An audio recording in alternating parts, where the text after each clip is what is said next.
Bapak Ibu Saudara-saudari yang dikasihi oleh Tuhan Yesus Kristus. Kembali kita akan beraktivitas di hari ini. Tetapi sebelum kita beraktivitas, kita harus mendengarkan firman Tuhan yang menjadi perenungan di tengah kehidupan kita. Untuk itu, sebelum kita melaksanakan aktivitas kita, tetap kita berserah kepada Tuhan, kita berdoa. Ya Bapa, tuntun kami agar kami memahami firman-Mu dan agar dibuat dalam menjalani hidup kami sebagai pelaku firman Tuhan. Demi Kristus yang hidup kami berdoa. Amin.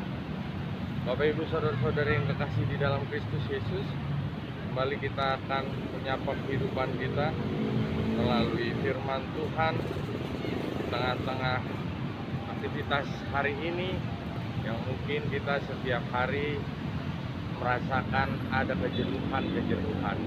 Tapi saya imani setiap kita kembali dikuatkan oleh karena kita mau dengar-dengaran akan firman-Nya. Hari ini kita juga kembali outdoor karena beberapa aktivitas kami juga yang padat. Tetapi kami imani dan saya yakin setiap kita tetap menjalani aktivitas dengan penuh sukacita. Amin. Kita mendengarkan firman Tuhan yang tertulis dalam Roma 12 ayat 9 sampai ayat 15. Roma 12 ayat 9 sampai ayat 15. Saya akan membaca firman Tuhan untuk kita semua. Hendaklah kasih itu jangan pura-pura, jauhilah yang jahat dan lakukanlah yang baik. Hendaklah kamu saling mengasihi sebagai saudara dan saling mendahului dalam memberi hormat. Janganlah hendaknya kerajinanmu kendor, biarlah rohmu menyala-nyala dan layanilah Tuhan. Bersukacitalah dalam pengharapan, sabarlah dalam kesesakan, dan bertekunlah dalam doa. Bantulah dalam kekurangan orang-orang kudus dan usahakanlah dirimu untuk selalu memberi tumpangan. Berkatilah siapa yang menganiayamu, berkatilah dan jangan mengutuk. Bersukacitalah dengan orang yang bersukacita dan menangislah dengan orang yang menangis. Demikian firman Tuhan. Ada beberapa ayat 9 sampai 15. Jadi nasihat ini dituliskan oleh Paulus untuk kita semua agar kita mampu bagaimana hidup di dalam kasih Tuhan, bagaimana hidup di dalam merefleksikan apa yang menjadi kewajiban setiap umat percaya dalam menjalankan aktivitas hidupnya. Bapak Ibu Saudara-saudari yang kekasih, ketika kita menghadapi tantangan, ketika kita mungkin sedang mengalami hal-hal yang sulit, firman ini mungkin menguatkan kita. Karena ada hal yang bisa kita terapkan. Yang pertama, hendaklah kasih itu jangan pura-pura. Jauhilah yang jahat dan lakukanlah yang baik. Kalau kasih yang berpura-pura berarti kasih yang palsu. Tetapi kita yang dikasihi oleh Tuhan akan melakukan apa yang baik, apa yang terbaik di tengah hidup kita. Dan kita tidak mau berpura-pura dan selalu melakukan yang baik dengan juga menjauhi yang jahat. Hal yang berikutnya, hendaklah kamu saling mengasihi sebagai saudara dan saling mendahului dalam memberi hormat. Di dalam melakukan yang baik, setiap kita diingatkan untuk cepat dan lebih mendahului, berarti kita harus bersemangat lebih duluan. Jangan nunggu orang menghormati kita tetapi hormati orang lain. Jangan nunggu orang lain mengasihi kita tetapi kasihi dahulu. Jangan menunggu orang lain baik dengan kita tetapi lakukanlah yang terbaik. Itu hal di mana kita harus melakukan segala apa yang menjadi kehendak Tuhan, terkhusus dalam mewujud nyatakan umat-umat percaya dapat menjadi contoh di tengah-tengah dunia ini. Hidup kita dapat menjadi berkat bagi banyak orang.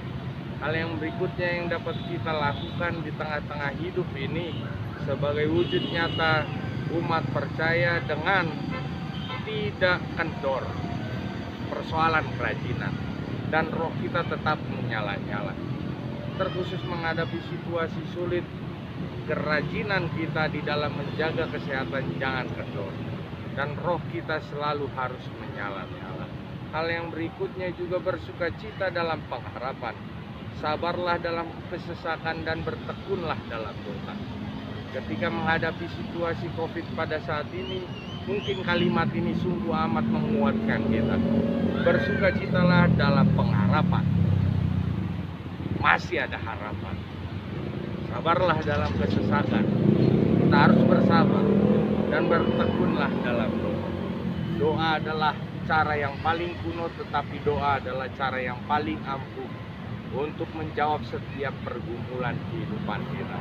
Bapak Ibu saudara-saudara yang kekasih dalam Kristus Yesus, ketika kita harus melakukan apa yang terbaik di kehidupan kita, maka lakukanlah semua demi mempermuliakan nama Tuhan Yesus yang kita sembah di kehidupan kita. Berkatilah siapa yang menganiaya kamu, di ayat 14. Berkatilah dan jangan mengutuk. Maka sebagai umat percaya, terkadang dunia mengajarkan hal yang kejam. Ketika gigi ganti gigi, nyawa ganti nyawa, itu yang menjadi ajaran dunia. Ketika pukul balas tampol, ketika difitnah balas yang lebih kejam lagi. Ketika kita ditipu 1 miliar, maka tipu orang lagi 2 miliar. Biar kita tidak rugi, ya kan? Itu adalah ajaran dunia yang selalu menggiring manusia ke dalam kesesatan. Bapak Ibu saudara-saudari, kita diminta untuk mendoakan siapapun yang mengutuk kita. Kita diminta untuk tetap menunjukkan kasih, tetap menunjukkan Allah itu Maha Pengasih, Allah itu Maha Penyayang. Dia tidak peduli oleh karena lumpur dosa yang kita lakukan, kadar kasihnya tidak pernah berkurang. Demikian juga kita diminta untuk melakukan apa yang sudah dilakukan oleh Yesus Kristus, Sang Penebus, yang sudah memberikan contoh konkret di tengah kehidupan kita. Yang menjadi hal yang harus kita camkan di dalam kehidupan kita. Hal yang berikutnya, bersukacitalah dengan orang yang bersukacita dan menangislah dengan orang yang menangis. Mungkin kita diajarkan untuk berempati. Karena kalau kita tertawa di tengah orang menangis, atau menangis di tengah-tengah orang yang sedang gembira, mungkin kita perlu cek ke psikiater, ya kan? Mungkin kita terkena schizophrenia, ya kan? Penyakit kejiwaan, atau mungkin istilah lain sekarang sudah banyak penyakit kejiwaan, bipolar, memiliki kepribadian ganda, tetapi kita tidak seperti itu. Kita harus tertawa di tengah orang yang bersukacita dan menangis di tengah orang yang berduka cita. Bapak Ibu saudara-saudari yang kekasih, kembali ke dalam kebenaran firman-Nya. Hidup dalam kasih, menunjukkan kasih itu dengan sikap dan perilaku kita setiap hari. Karena kita dituntut untuk melakukan yang baik, yang berkenan di hadapan Tuhan. Kiranya kita menjalani aktivitas kita dengan semangat bersukacita dan tetap kuat menghadapi tantangan apapun.